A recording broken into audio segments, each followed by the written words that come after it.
that order, sir? The Supreme Court has first found that there is a prima facie case for stay on certain provisions. They have not stayed all the provisions, the complete act, but certain provisions have been stayed, like the provision that said that you have to be a Muslim for 5 years have been stayed because there is no mechanism to determine whether the same can happen or not, to determine whether someone has been a Muslim for 5 years or not.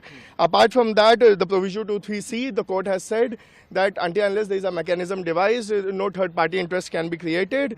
Nothing can be, the people cannot be dispossessed of their Waqf properties. As far as non-Muslim members are concerned, the court has said that in the Waqf board it cannot be more than 3 and not more than 4 in the section 9. And on the registration, the court has apparently extended the time limit but has not stayed the provision. Sir, there was a contentious issue inquiry by the DM. Has anything been said?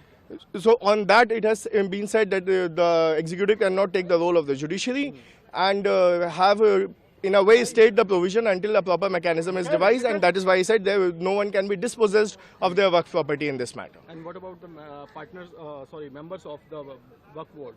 The 3 in not more than 3 in the Waqf board can be non-Muslim members. And how do you see this order, sir? I am very positive. We'll have to read it. It is a lengthy order, the chief has informed us. And we'll read it, but it looks like a balanced order. This can be termed as a victory for us. Sir.